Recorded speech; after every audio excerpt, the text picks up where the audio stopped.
Eli hyvää iltapäivää kaikille. Mukava nähdä taas runsaan joukoin siellä kuulijoita.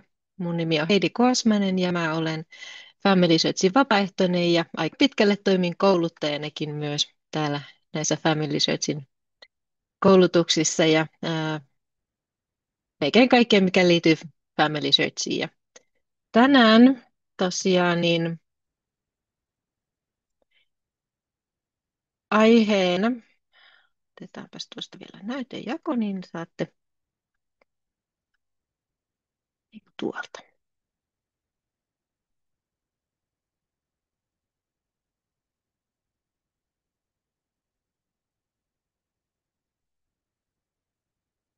Näin, hyvä.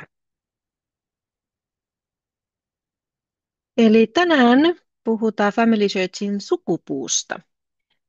Ää, ja tämä sukupuu on nyt tämä Family Tree, mikä on ollut aikaisemmin käytössä, tämä englanninkielinen nimi. Ja tänään puhutaan tosiaan sukupuunäkymistä. Katsotaan sukulaisuussuhteen, että kuinka siellä sukupuussa nyt sit katsotaan sitä omaa sukulaisuussuhdetta johonkin kuolleeseen henkilöön. Ja sitten tutustutaan ja katsotaan vähän tarkemmin, että kuinka tästä sukupuusta etsitään nyt sinne jo lisättyjä henkilöitä. Että kun tietää, että okei, siellä on joku oma sukulainen tai haluaa etsiä, että onkohan se joku oma sukulainen tai vaikka joku tuntematonkin sinne lisätty, että kuinka niitä henkilöitä sieltä nyt sitten voisi löytää. Mutta ensimmäiseksi lähdetään vähän tutustumaan näihin sukupuun näkymiin. Ja Family Searchillähän on itse asiassa viisi erilaista sukupuun näkymää, joista kolmea, tai siis näitä kaikkia sukupuun näkymiä tosiaan voi katsoa näytöllä, mutta sitten kolme näistä näkymistä, niin ne voidaan muuttaa PDF-tiedostoiksi ja sitten tulostaa. Ja oikeasti tämä jälkeläisnäkymä on ainoa sellainen, mitä ei voi tulostaa. Ja tässä on nyt näistä kolmesta, tässä on ensimmäisenä oikealla, niin ei kun vasemmalla näkyy ihan tämmöinen perinteinen taulu, mihin on lisätty sit tietoja ja esivanhempien taulu, ja tämmöinen taulu saadaan, kun tulostetaan vaakanäkymästä. Sitten tässä keskellä on pystynäkymästä tulostettu näkymä, ja sitten tämä oikealla puolella on viuhkakaavio.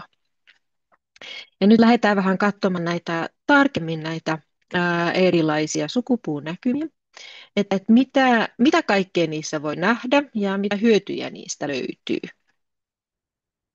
Ja sitten ihan ensimmäiseksi näissä jokaisessa sukupuun näkymässä on siellä oikeassa ylälaidassa. Näytän tuossa jossain vaiheessa sitten myöhemmin ihan livenä mennään katsomaan sieltä Family Searchista, että mistä nämä löytyy. Mutta oikeassa yläkulmassa on tämmöinen työkaluvalikko, joissa sitten tässä tämä ensimmäinen vasemmalla, niin se kertoo nyt sitten, että mikä näkymä on siinä, mikä sukupuunäkymä näkyy tällä hetkellä. Ja tässä lukee viuhkakaavio, eli siellä on sitten nämä muutkin. Sitten tämä tämmöinen,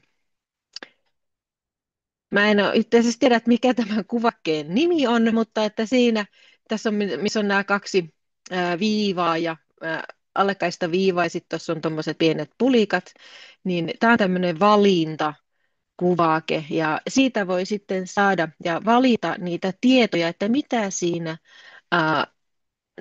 sukupuunäkymässä näytetään. Että näytetäänkö siinä lasten tietoja, näytetäänkö siinä avioliittotietoja, näytetäänkö siinä esimerkiksi asiakirjavihjeitä tai muita tutkimusehdotuksia, tai että millä tavalla se näytetään ja halutaanko tumma vai vaalea tila. Eli siinä voi erilaisia tämmöisiä niin kuin valita, että mitä näkyy. Sitten tästä talosta, niin siitä pääsee sitten aloitushenkilöön. Eli se, että jos on siinä sukupuussa nyt sitten mennyt eteenpäin jonnekin ja sitten haluakin palata takaisin siihen aloitushenkilöön, niin muuta kuin napsauttaa sitä kotia, niin pääsee taas sinne alkuun. Sitten tämä seuraava, missä on tämmöinen kehykset, vähän vajavainen kehys väleillä, niin tämä tarkoittaa, että koko näytön tila.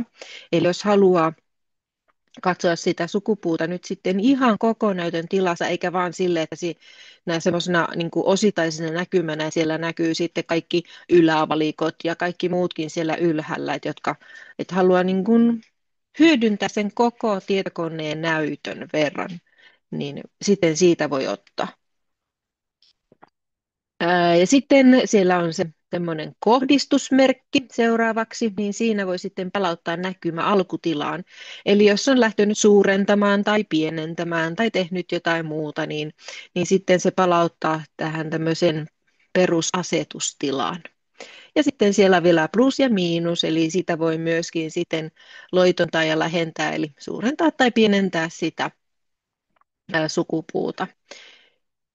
Eli jos haluaa tarkemmin eli jos haluaa loitontaa, niin siinä tulee sitten näkymään enemmän sitä sukupuuta. Ja sitten jos vähentää, niin sitten ne tulee niin kuin isompana ja vain vähemmän niitä tietoja kerralla.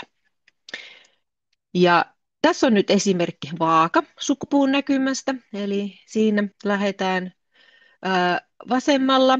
Näkyy nyt sitten useita sukupolvia samanaikaisesti.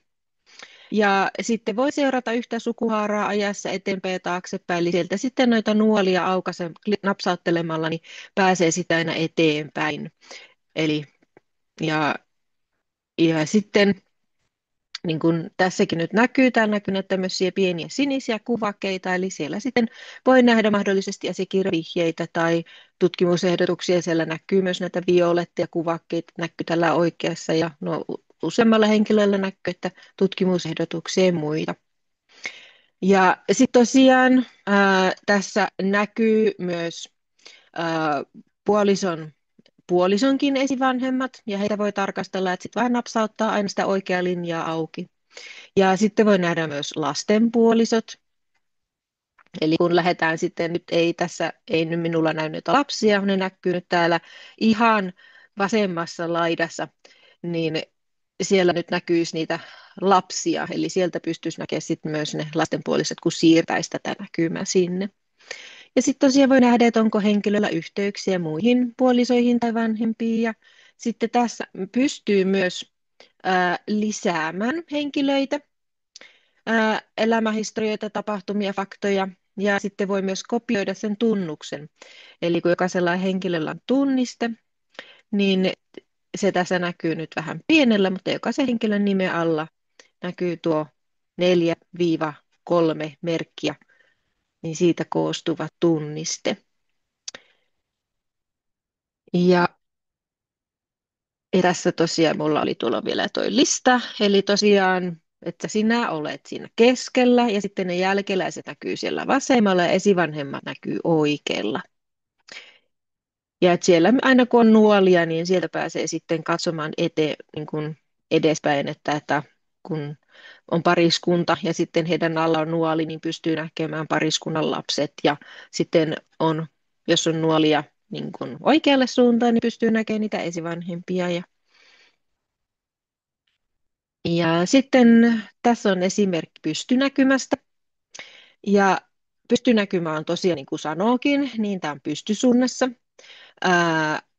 Englanninkielinen tämä on portrait, eli voisi sanoa myös muotokuvakin, mutta toisaalta eipä siinä nyt hirveästi ole, koska tässä niin kuin, vaakanäkymässäkin voidaan, niin kuin täällä näkyy, niin henkilöiden muotokuvat tulevat myös tänne näkyviin. Eli täällä on nyt muutamalla esivanhemmalla on lisätty heidän valokuvansa sinne.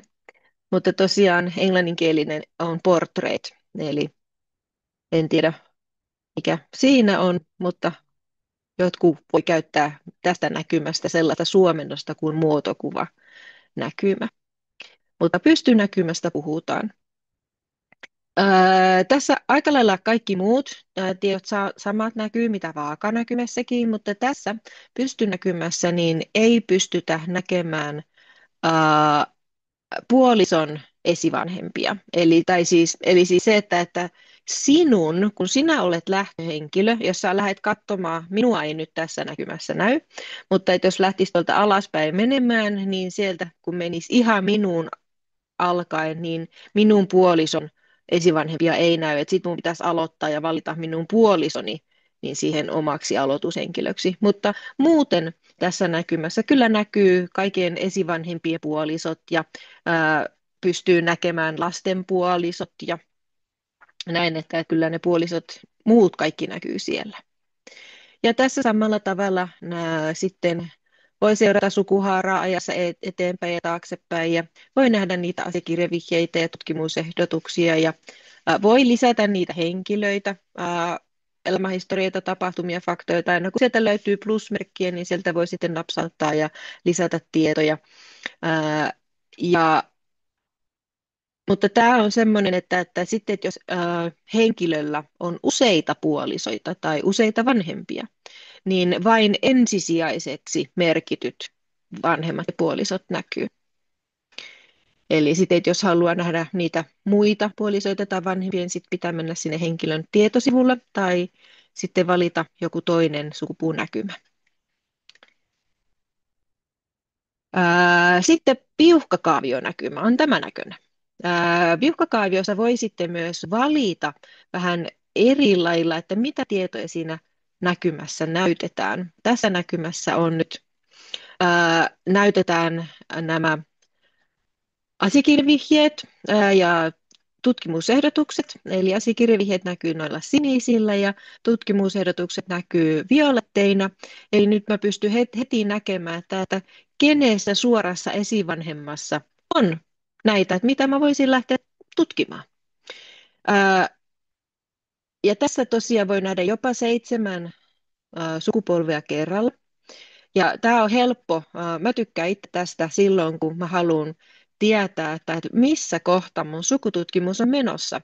Eli että missä mun sukulinjat päättyy, että mistä linjasta mun nyt ehkä pitäisi jatkaa. Ja sitten tosiaan, että jos nyt näyttää, että on koko vaikka tuo viuhkakaavio täynnä, niin sitten voi valita sieltä jonkun vähän kaukaisemman esivanhemman ja sieltä sitten tulee näkyviin semmoinen pikkuinen viuhkakaavio ja siitä voi napsauttaa ja sitten pääsee näkemään taas jatkamaan eteenpäin. Ja tässä tosiaan voin valita sitten erilaisia näkymiä, että haluuko nähdä esimerkiksi sukulinjojen mukaan, eli väreittäin sukulinjan mukaan. Haluaako nähdä, että kenelle esivanhemmille on lisätty valokuvia tai kertomuksia tai lähteitä. Ja, ja näin, että on siinä niin kuin sellainen kätevä tutkimuksen apuväline. Mutta tämä on sellainen, missä näkyy vain ja ainoastaan suorat esivanhemmat. Tässä ei näy lapsia, ei näy sisaruksia, eikä näy niitä, jos henkilöllä on useampia puolisoita tai vanhempia, niin ei näy. Että ainoastaan ne ensisijaiseksi merkityt suorat esivanhemmat näkyy. Ja sitten seuraava onkin jälkeläisnäkymä. Eli tässä nyt sitten onkin, että jos haluaa nyt lähteä katsomaan, että okei, että mitenköhän nyt sitten jollain henkilöllä niitä jälkeläisiä lisätynä sukupuuhun, niin tämä on yksi vaihtoehto. Eli voi valita sieltä jonkun yhden esivanhemman ja sen jälkeen sitten aina, kun täällä näkyy näitä nuolia, niin sitten pystyy avaamaan nuolen, että sitten aina päästään eteenpäin. Ja täällä myös sitten aina täällä rivin oikeassa laidassa henkilön kohdalla voi sitten valita sieltä työkaluista, että mitä tietoja sinne haluaa näkymään. Että haluaako sinne esimerkiksi nähdä, että onko henkilöllä näitä asiakirjavihjeitä ja tutkimusehdotuksia esimerkiksi. Ja sitten on viimeinen sukupuunäkymä, joka on itse asiassa, otapas, jo hypättiin yli. Eli on tämmöinen kuin ensimmäinen esivanhempi. Tätä joskus mäkin olen miettinyt ja monet ehkä miettivät, että mikä tämä on. Ja tämä onkin sellainen, että tästä ei meille suomalaisille ole juurikaan hyötyä. Tämä on enemmänkin suunnattu tuonne Aasiaan, kiinalaisille, korealaisille. Ja mä vähän käyn tarkemmin teille läpi, että mikä tämä on, niin tiedätte tämän, mutta mä en itse asiassa itse tätä juurikaan, tai siis en käytä, kun ei tästä sillä tavalla ole hyötyä, mutta voi tätä joskus katsoa. Eli tämä on tämmöinen esivanhempi, että missä valitaan sitten, ää, ja tämä menee niin kuin patrilineaalisesti, eli isän puolen linja. Eli tässä ei voi laittaa yhtään äitiä väliä, että tässä pystyy näkemään vain ja ainoastaan aloitushenkilön suoran isälinjan esivanhemman.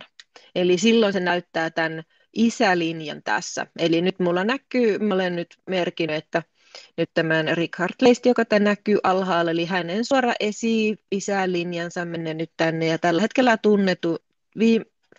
tunnetuin henkilö on Erik Mikkelson. Hänestä ei ole vielä päästy pidemmälle. Nyt kyllä itse asiassa tuli vähän uutta tietoa, mitä en ole vielä ehtinyt lisäämään sukupuuhun, että todennäköisesti hänelle löytyikin isä. Täytyy sitä vielä vähän tarkistaa, mutta se onkin vähän hankalampi, kun ei enää ole kirkonkirjoja ja se pitää nyt katsoa vähän muista lähteistä vähän katsoa, että onko se, mutta sieltä on tullut uutta tietoa.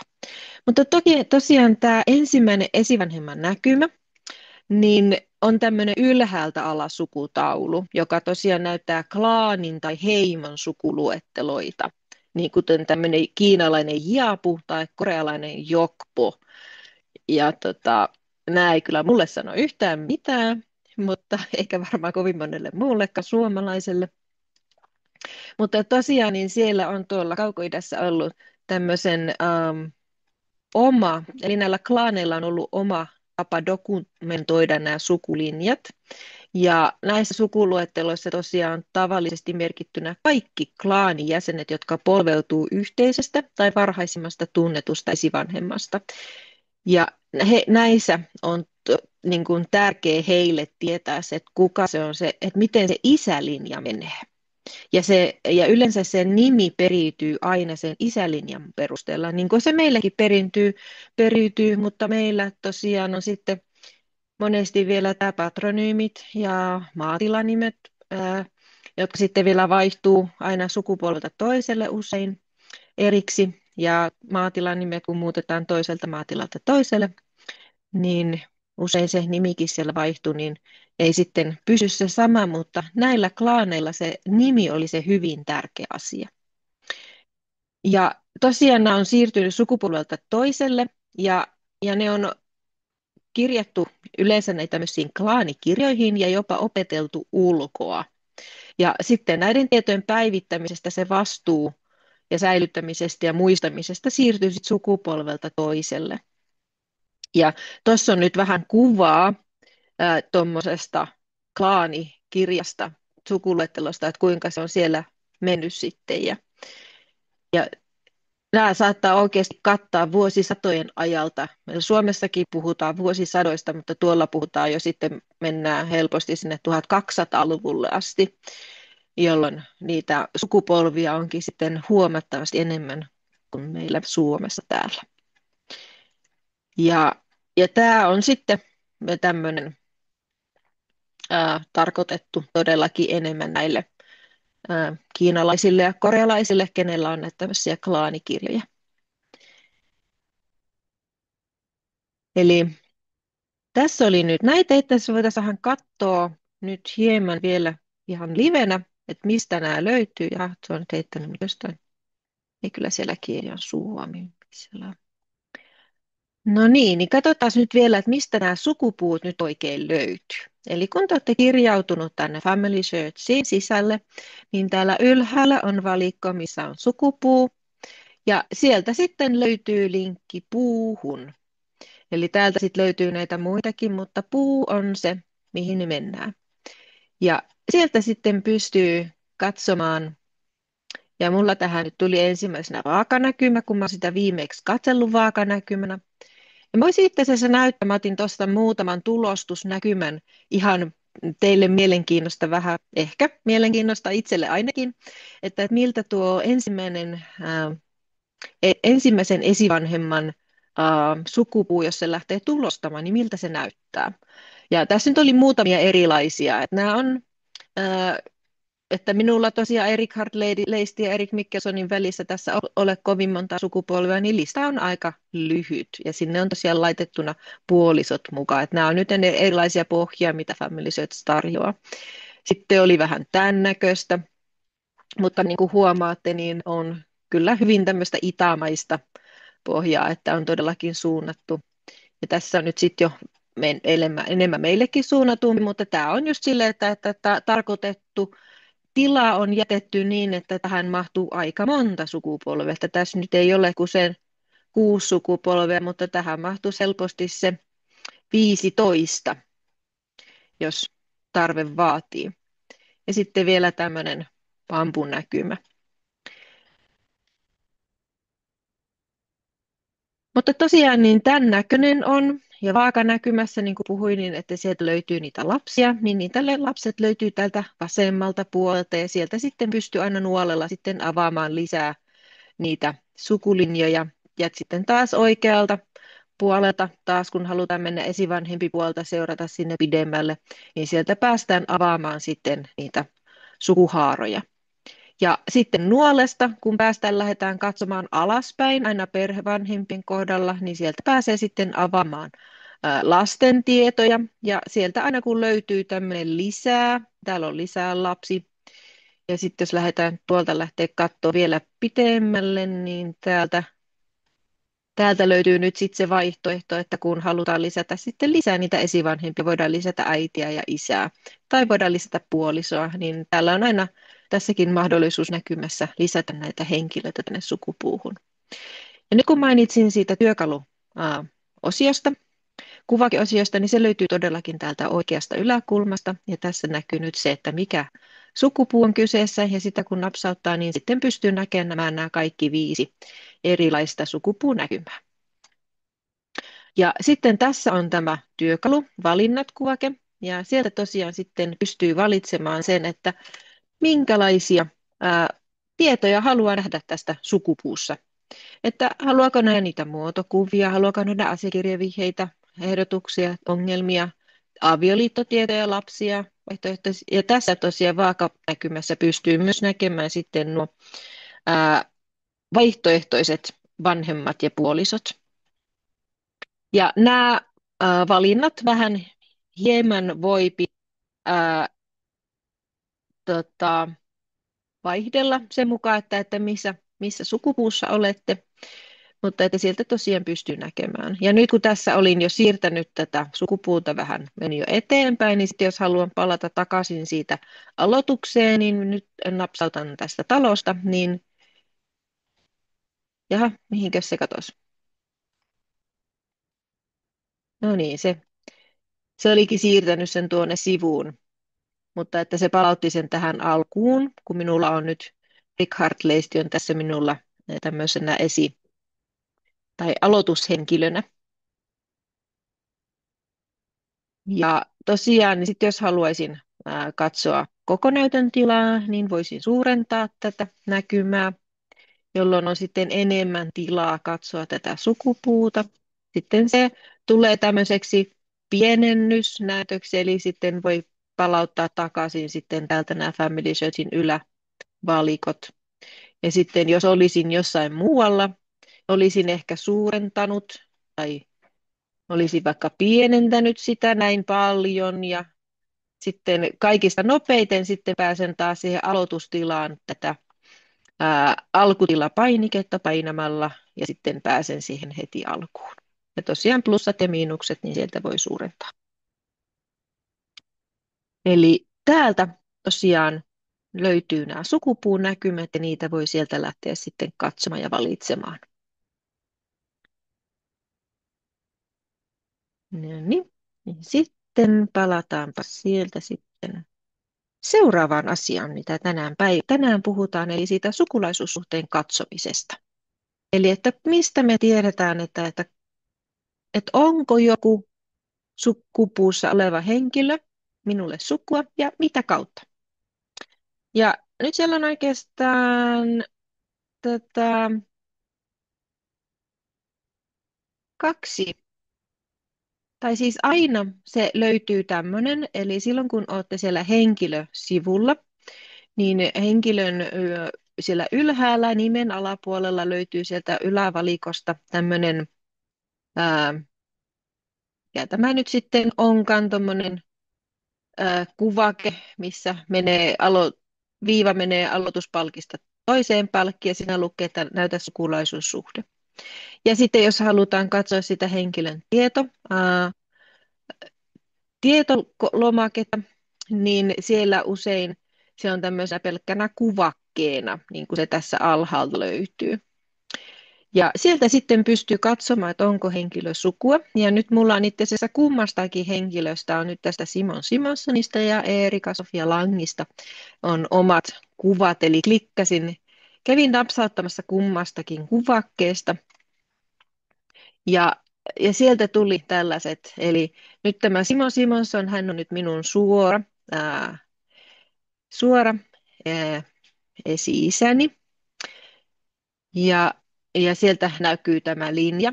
Ja sitten jos on eläviä henkilöitä tässä välissä, niin siellä minulle kyllä näkyy kyllä, että sitten se tieto, mutta että jos joku muu katsoo, niin hänelle ei näy niitä eläviä henkilöitä. Ja sitten tässä nyt tämä Erika Sofia Langi, niin hän onkin tämmöinen nyt sitten serkkulinjan ää, sukulainen, että hän ei ole minulle hän ei ole suora esivanhempi, vaan hän nyt sitten ensin pitää mennä tuolta vähän useampi sukupolvi. Ja sitten hän on nyt otapas, suomeksi tässä ei kerrota sitä, että mikä se on se sukulaisuussuhde sitten, että kuinka monennen sukupolven ja kuinka monta sukupolvea niin kuin siirrettynä, että mikä se on se serkku. No, se menee kohtuullisen kauaksi. Mutta että sieltä tosiaan näkyy sitten nämä sukulaisuussuhteet pystyy katsomaan. Ja tosiaan se oli tämmöinen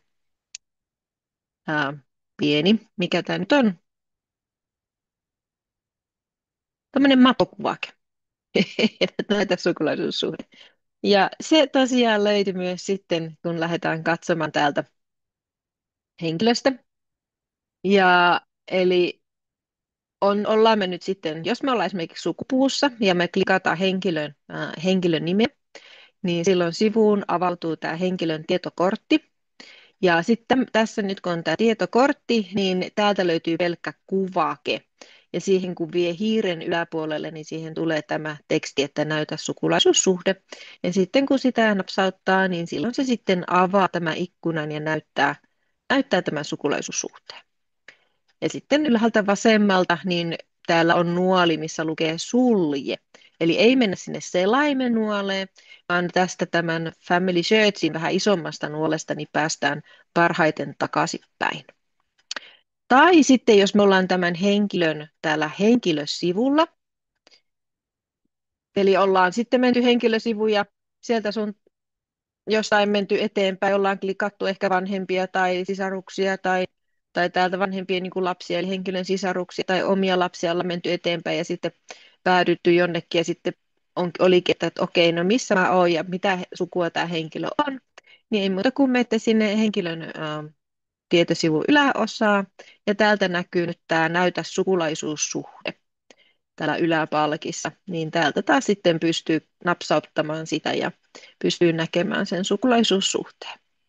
Ja toki sitten ja tässä sitten pystytään jo aina myös siirtymään sitten tästäkin sukulaisuussuhteen näkymässä, niin pystytään sitten menemään ihan kenen henkilö vaan ja pystytään napsauttaa sitä henkilötietoja, että voidaan nähdä vielä tarkemmin ja sitten voidaan katsoa henkilön tietosivulle siirtyä tai sitten voidaan katsoa tämän henkilön omaa sukupuuta. Ja toki täällä näkyy nämä lähteet ja muistot ja onko tehty mahdollisesti yhteistyötä, onko sinne laitettu jotain muistiinpanoja vaikka. Eli tällä tavalla pystyy sitten näkemään täällä sukupuussa, että okei, mitä sukua mä oon tälle henkilölle. Ja jos sitten ei ole mitään sukua tälle henkilölle, esimerkiksi otetaanpas, olikohan mulla tässä joku, tuo taisi olla. No niin, mulla on täällä tämmöinen Hans Röyskö, Ja nyt jos minä haluan katsoa että olenko minä sukua hänelle, ja jos olen, niin mitä kautta, kun minä napsautan täältä näitä sukulaisuussuhde. Ja nyt kun sukupuussa ei ole yhteisiä meillä sukulaisia, niin silloin sitten järjestelmä ilmoittaa, että sukulaisuussuhde on tuntematon ja että sukulaisuussuhdetta ei löydy tällä hetkellä. Eli voihan se olla, että minä olisin jotain kautta hänelle sukulainen, mutta sitä ei ole vaan vielä lisätty tänne sukupuuhun. Niin sitten tulee tällainen näkymä. No niin. Ja sitten mennäänpäs katsomaan sitten vielä, että nyt kun me ollaan vähän katsottu, että miten me voidaan sitä omaa sukupuuta katsoa ja vähän, että mistä me tiedetään, että ollaanko me jollekin henkilölle sukua ja jos ollaan, niin mitä kautta, niin kuinka me nyt voidaan etsiä näitä henkilöitä tästä sukupuusta, koska tämä Family Searchin sukupuu, sehän on maailmanlaajuinen yksi yhteinen iso sukupuu, jossa on nyt sitten paljon oksia. Osa oksista voi olla vähän irrallaan vielä, että niitä ei ole yhdistetty tähän isoon sukupuuhun. Ää, tai sitten ne voi kuulua tähän pääpuuhun tai johonkin isompaan oksaan, ää, mutta sekin voi olla irrallaan vielä sitten, että sieltä että siinä on tietyn verran sitten sukulaisia siinä sukupuussa niin kuin, tai oksassa, mutta että se ei ole sitten ehkä yhdistetty vielä pääsukupuuhun.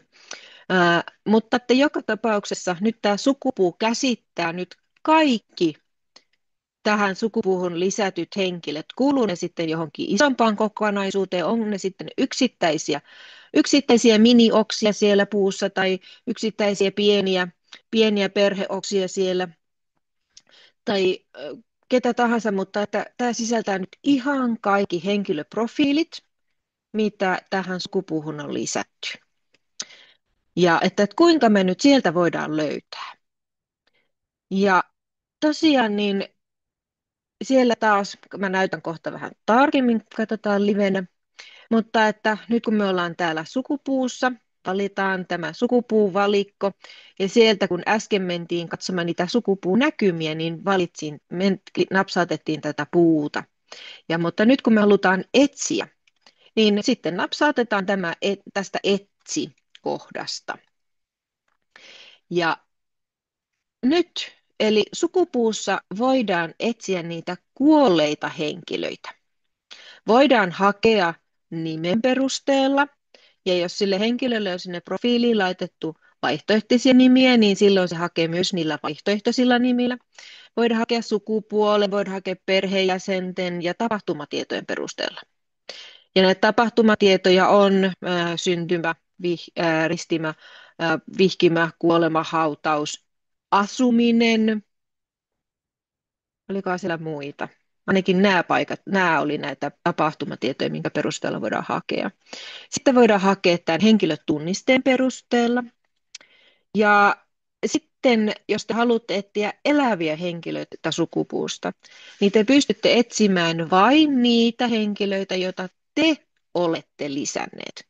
Että jos nyt sinä, tai siis jos kun minä olen lisännyt sinne jonkun elävän henkilön, niin minä en pysty etsimään nimen perusteella. Mulla pitää olla sen elävän henkilön tunniste. Ja sillä perusteella minä voin löytää. Ja nyt jos mä olisin antanut tämän elävän henkilön tunnisteen jollekin toiselle Family Searchin käyttäjälle, niin hän ei voi löytää tätä elävää henkilöä, vaikka hänellä olisikin se tunniste. Että vain ainoastaan sen elävän henkilön lisännyt käyttäjä voi löytää tämän elävän henkilön. Eli nyt kun me lähdetään etsimään, niin me käytännössä keskitytään näihin kuolleisiin, edesmenneisiin henkilöisiin.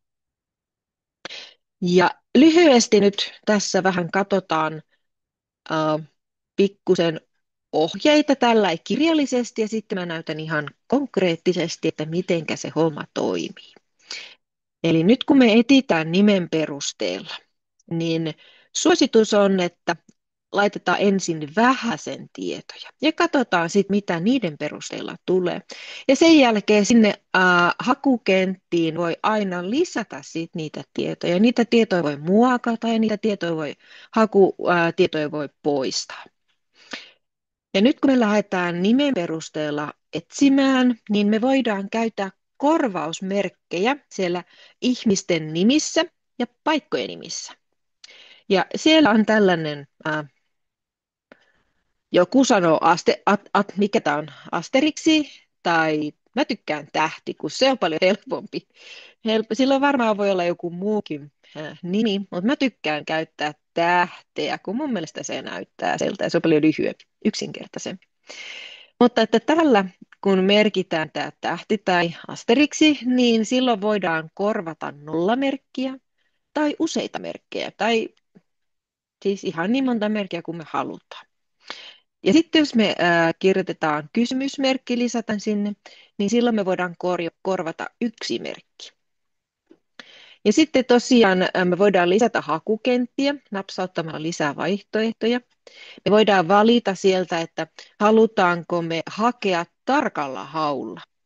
Eli jos me nyt ollaan laitettu vaikka joku nimi, ja sitten me laitetaan sinne, valitaan, että okei, me halutaan hakea tarkalla haulla, että sen nimi on just se tarkka haku, niin silloin se hakee juuri sillä tavalla kirjoitettua nimeä, eikä mitään muita eri vaihtoehtoja.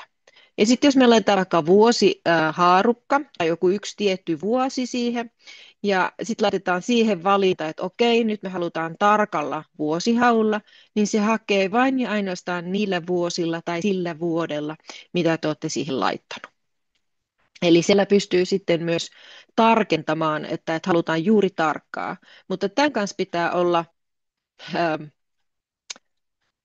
voisinko sanoa, varovainen, että koska se tosiaan sitten poistaa mahdollisuuden saada niin sille, että jos siellä onkin se henkilön nimi kirjoitettu pikkusen eri tavalla, tai sitten se on se syntymäaika tai joku aika vaikka vähän arvioitu, tai kirkonkirjassa on eri vaihtoehtoja sille esimerkiksi syntymäajalle, kun niitä valitettavasti siellä välillä löytyy eri vaihtoehtoja, niin sitten, että jos joku toinen käyttäjä onkin lisännyt esimerkiksi rippikirjasta löytyvän syntymäajan ja sitten te etitekin sillä syntyneiden kirjasta kirjaan merkityllä syntymäajalla, syntymävuodella, niin sitten se ei välttämättä, sitten se ei löydä. Mutta että niitä voi kokeilla. Että ensin kannattaa hakea yleisellä haulla ja sitten voi lähteä tarkentamaan. Ja sitten tosiaan voidaan lisätä sinne lisäkenttiä esimerkiksi avioliitossa saadulle nimelle tai muille vaihtoehtoisille nimille, sukupuolelle. Voidaan lisätä kenttiä syntymä, avioliitto, asuinpaikka tai kuolematiedoille. Ja nyt kun siellä on sitten henkilön tietosivulla, voidaan lisätä myös sitten ristimätieto ja hautaustieto, niin näille ei ole laitettu erikseen hakukenttää, vaan tämä syntymätapa haku löytää sekä syntymä- että ristimätietoja. Ja sitten kuolintapa haku löytää sitten hakee sekä kuolin tiedoista että hautaustiedoista. Eli ne on niin kuin yhdistetty sinne, koska ne yleensä on kohtuullisen lähellä toisiansa. Varsinkin päivämäärät. Paikoissa voi sitten olla vähän eroja. Ja katsotaanpas nyt sitten tuolta ihan, lähdetäänpäs hakemaan, katsotaan ihan konkreettisesti, eli miten tämä haku toimii. Ja nyt ei ole tosiaan mitään merkitystä, millä täällä sivulla olette. Jos teillä olette täällä niin kuin henkilön tietosivulla esimerkiksi, niin sitten täältä löytyy jo ylävalikosta tämä sukupuuvalikko ja täältä löytyy jo tämä etsi. Jos te olette jossain muussa, esimerkiksi vaikka muistoissa tai olette vaikka täällä ihan etusivulla, kun olette kirjautuneet sisälle, niin silloin voitte napsauttaa täältä sukupuusta ja sitten täältä löytyy tämä etsi. Tämä sukupuun hakuvalikko löytyy myös jos napsautatte tai kun napsautatte täältä hae valikkoa ylhäältä, ja sen jälkeen löytyy sukupuu. Eli hae, sukupuu, niin siitä päästään samaan etsimispaikkaan, että voidaan etsiä siitä sukupuusta. Eli tämä löytyy nyt niin kuin kahdesta eri paikasta. Eli ei ole merkitystä, kummasta kohdasta menette sisälle. Ja tosiaan niin tässä nyt tulee kaksi eri vaihtoehtoa. Voitte etsiä nimen perusteella tai voitte etsiä tunnisteen perusteella. Ja, ja tosiaan tämä tunniste oli se, kun henkilöllä on se yksilöllinen tunniste muodossa 4 merkkiä viiva 3 merkkiä. Ja se löytyy siellä aina nimen yhteydessä. Mutta siihen voi sitten kirjoittaa sen ja mikä se onkaan, ja sitten voi hakea sen. Nyt ei ole yhtään mitään hajuakaan, löytyykö tätä tunnistetta, mutta voidaan kokeilla. Löytyykö sellainen, okei, ei hakutulosta. Otetaanpas takaisinpäin, mä näytän, mä otan tuolta nyt jonkun viimeaikaisen henkilön, mikä mulla on ollut siellä. Napsautetaanpas, täältä löytyy mulla nyt listasta. Mä napsautan, kopioin tätä henkilötunnistetta, mulla on nuo täällä aika alhaalla, mä vaan napsatan sitä, niin se kopioituu. Ja nyt mennäänpäs takaisin sinne etsi. Ja nyt mä liitän tämän tunnisteen tänne ja napsatan hae, niin silloin se löytää minulle juuri tämän henkilön. Ja pystyn sitten menemään henkilön sivulle tai katsomaan sukupuuta. Ja nyt sitten, eli sillä tavalla löytyy sitten tunnisteen perusteella. Ja tosiaan tunnisteen perusteella löydätte, jos tiedätte sen oman lisäämänne elävän henkilön sen tunnisteen, niin sitten sen pystyy löytämään.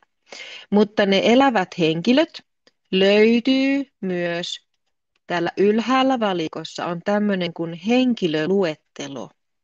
Niin tämä henkilöluettelo tarkoittaa niitä eläviä henkilöitä, mitä te olette lisännyt.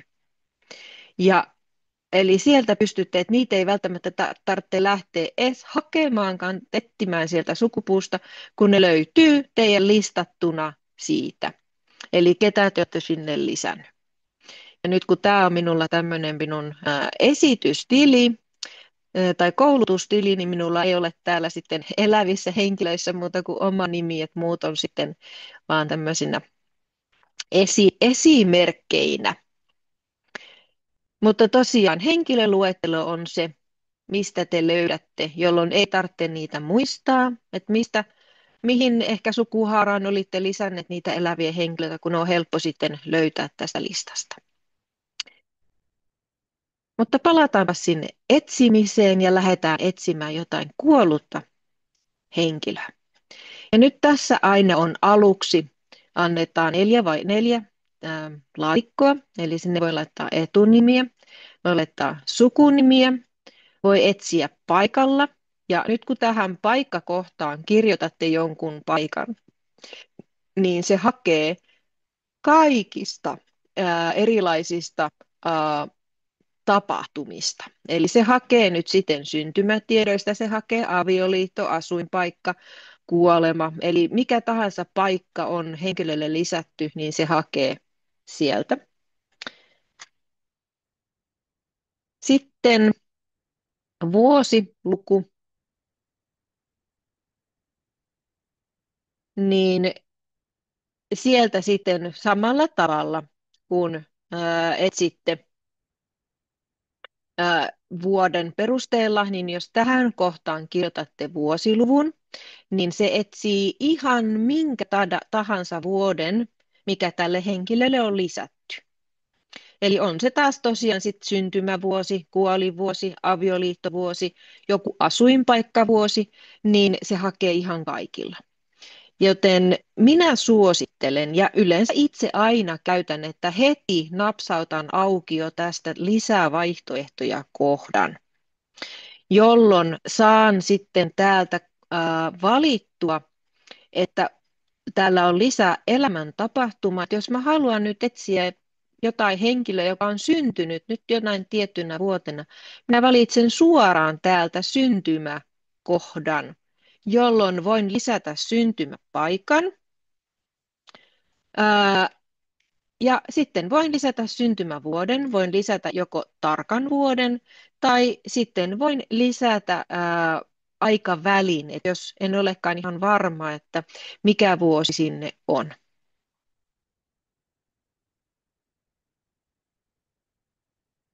Ja tämän nyt sitten tosiaan perusteella, tämä on helppo. Ja sitten tosiaan, että jos haluaa etsiä, että onko avioliittotietoja, niin täältä napsautaa sitten avioliitto auki.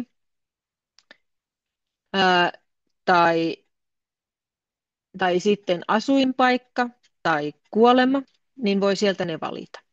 Ja sitten jos on tiedossa jo perheenjäsenkin, niin silloin voi sitten valita täältä myös perheenjäsenen, että voi katsoa, että onko tälle henkilölle nyt sitten, tai että niin kuin rajoittaa sitä hakua sen puolisotietojen tai isän tai äidin tai jonkun muun henkilön, muun sukulaisen tota, perusteella, jolloin, jolloin sitten on helpompi tehdä sitä rajoitusta. Mutta suosittelen todellakin aina, että ensimmäiseksi kokeilee pelkästään sillä etunimellä, mahdollisella sukunimellä, ja esimerkiksi tuolla syntymäajalla, jos sen tietää.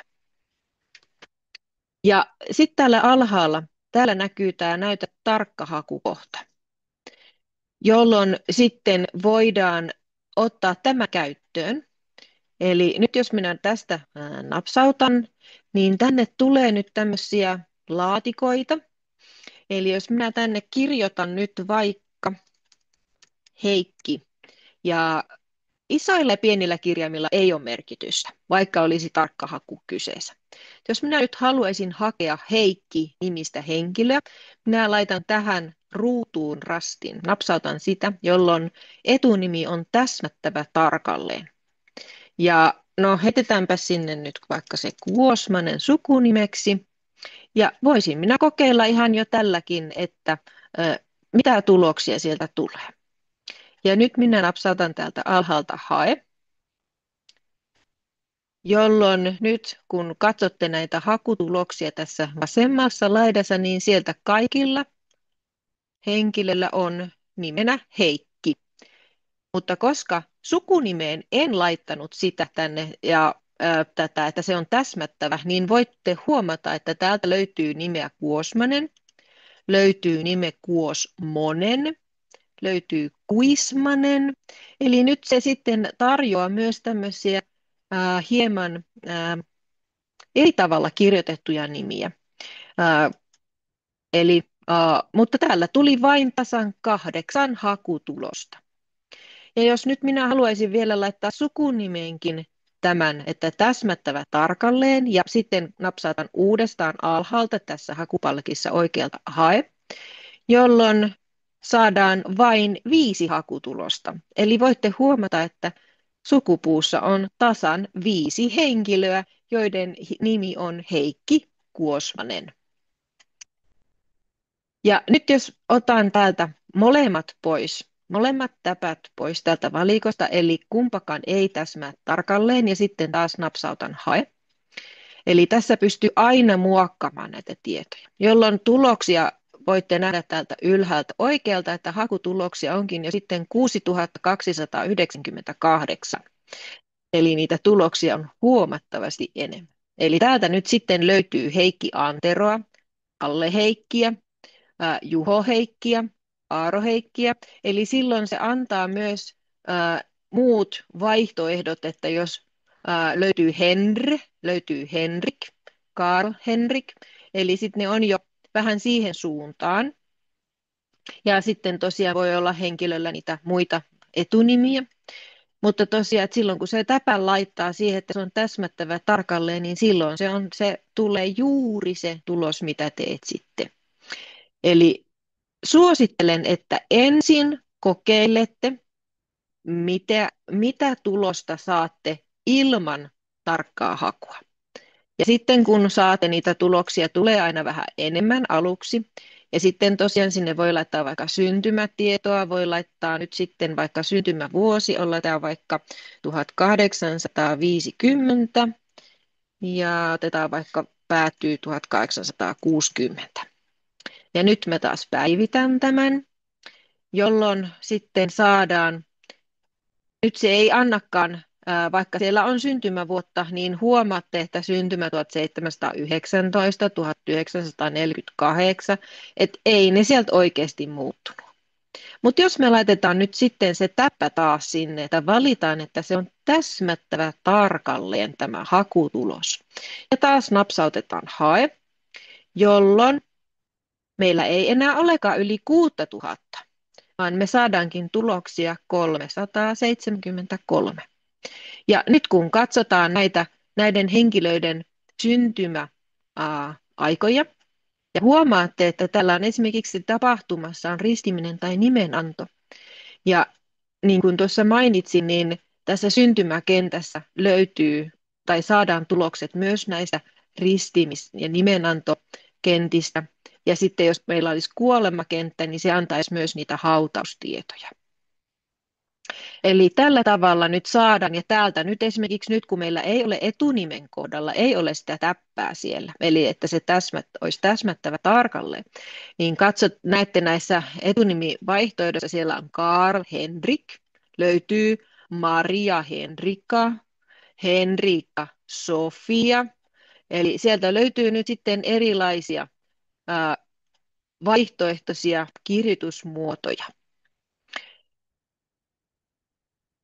Ja nyt jos me haluttaisiin etsiä vain pelkästään Henrik-nimistä henkilöä, ja me otetaan täältä etunimeen, mutta jos me ei oltaisikaan varmoja, että onko se Henrik kirjoitettu C-llä tai K-lla, niin laitetaan sinne se Henri, ja sitten laitetaan kysymysmerkki.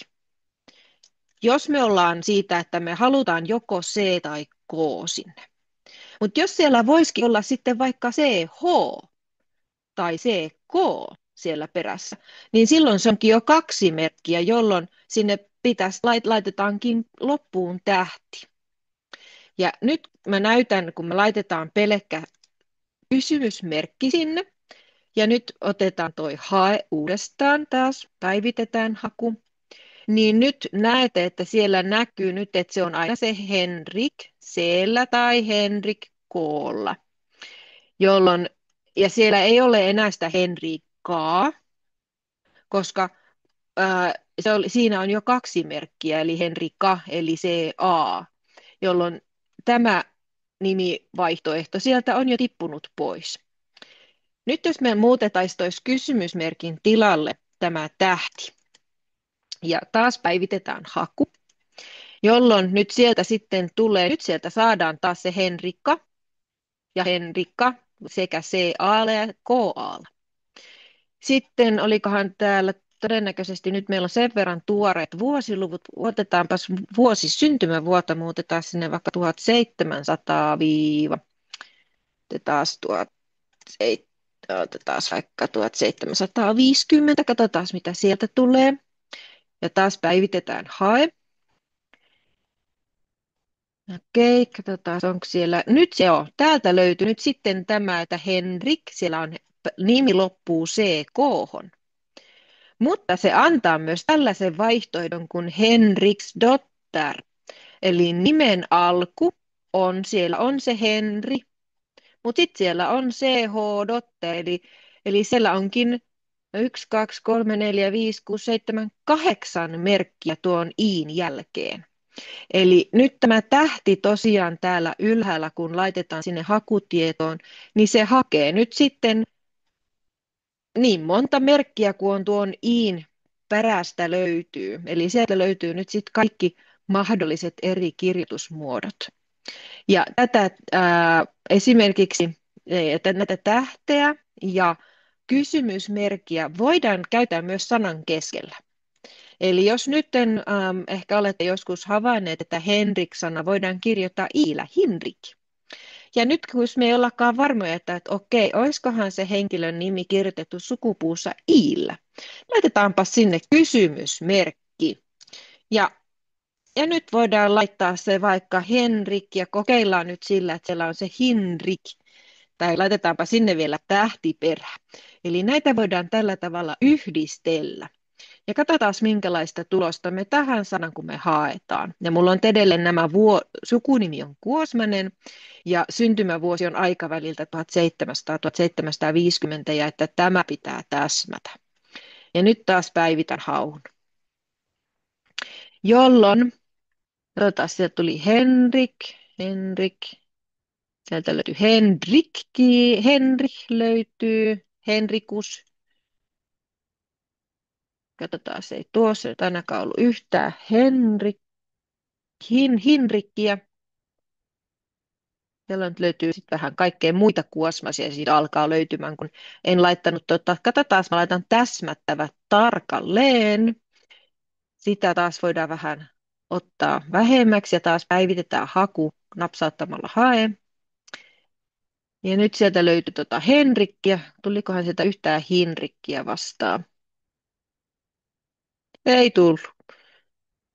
Otetaanpas koko Kuosmanen pois ja haetaanpas uudestaan. Löydytäänkö me? Sieltä löytyy nyt sitten vaikka mitä. No sieltä, mutta täältä löytyy nyt sitten Hinri esimerkiksi, tuli sieltä vastaan, mutta täältä nyt niin kuin näkyy Henrietteä ja kaikkea muita nyt sitten, kun siellä on se, meillä on, että se voi olla E tai I, jos jossain nyt sitten vaikka olisi Aata tai Oota, niin kyllä se antaa nekin Hanri, mutta, mutta että sitten tosiaan eri kirjoitusmuotoja. Ja tällä tapaa, niin aluksi vähäsen ja sen jälkeen sitten vähän tietoa. Suosittelen jo heti vähän lyhentämään niitä nimiä, eli käyttämään sitä tähteä tai kysymysmerkkiä. Ja sen jälkeen sitten vähitellen lisäämään niitä tietoja, näitä hakutietoja, ja sitten kun aina napsautatte hae sieltä alhaalta, niin se sitten aina päivittää sen teidän tekemänne haun. Ja sitten voitte aina katsoa, että nyt tällä haulla näitä tuloksia oli jo 164 000 puolet. 164 535 000 oli tällä, että Hinrik ja vain syntynyt 1700-1750 vuosien välillä.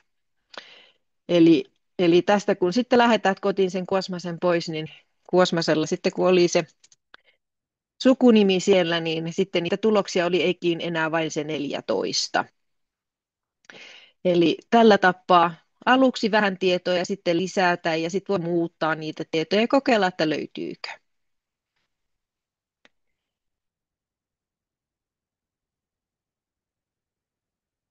Ja sitten tosiaan meillä on tämä meidän käyttäjätuki, suomi-tuki@familysearch.org, ja sinne voitte ottaa kaikissa ongelmatilanteissa yhteyttä.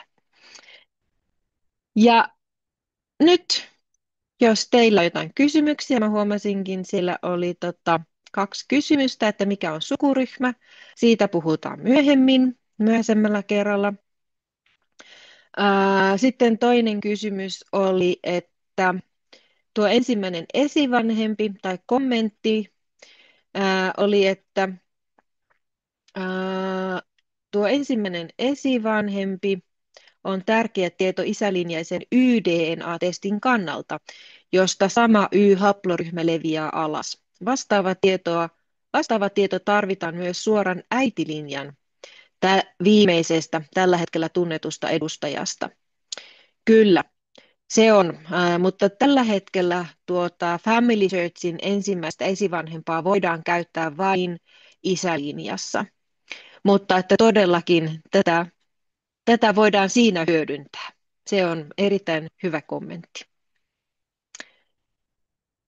Ää, Aika alkaa olla hyvin käytetty, mutta jos siellä nyt joku vielä kysymys sattuu löytymään, niin voin vastata.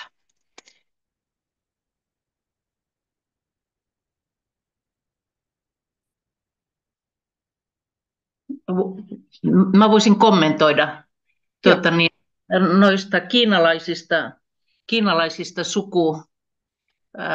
ensimmäisistä esi-isistä, niin tuolla, kun olin Salt Lake Cityssä siellä sukututkimuskirjastolla, niin siellä oli palvelulähetys saaneena semmoinen veli, joka oli amerikkalainen, mutta hänellä oli kiinalaistausta ja hän oli sitten mennyt Kiinaan ähm, työhön ja muutamaksi vuodeksi ja ottanut selvää omasta suvustaan. Ja hän sanoi, että hän pääsi 2000 ennen Kristusta niitä merkittyjä tai että suunnilleen 2000 ennen Kristusta ne on alkanut pitää näitä sukulinjoja. En tarkoita, että Family Searchin sukupuussa olisi, mutta todella pitkälle voivat päästä. kyllä. Ja silloin puhuttiin myös siitä, että miten sitten näitä vaikka sisaruksia löytyy, niin niitä pitää vaan niiden miesten kautta etsiä, että kun ei naisia ole sinne merkitty. Juu, juuri näin, että ne on suoran esilinjan luetteloita ja sieltä ne löytyy sitä kautta. Ja tosiaan tämä on suoraan heille suunniteltu ja näitä onkin jo jonkin verran lisättykin tänne Family Searchiin sitten haettavaksi. Sieltä tuli kysymys, että kirjoitetaanko patronyymit yhä esivanhemmille sukupuuhun? Jos joku on kirjoittanut Simon pojan Simpson, voiko sitä korjata? Kyllä. Patronyymit edelleenkin, jos henkilöllä niitä kirkonkirjoissa mainitaan, niin kyllä ne kannattaa lisätä. Jos ei halua, jos henkilöllä on se varsinainen sukunimi, niin silloin se ilman muuta kannattaa lisätä sinne vaihtoehtoisiin nimiin, se patronyymi-nimi sinne. Ja jos sieltä löytyy näitä lyhennettyjä, eli on Simpson, Simonson on sitten Sims tai jotain muuta lyhennetty, niin ilman muuta kannattaa ne korjata niin, että ne on oikein, eli Simonson, eikä siellä ole jotain vaikka Simonsdr, eli että ne on oikeasti Simonsdotter. Eli, tai sitten, ja sitten voi hyvin myös vaihtoehtoisin nimin laittaa suomennetunkin muodon halutessaan.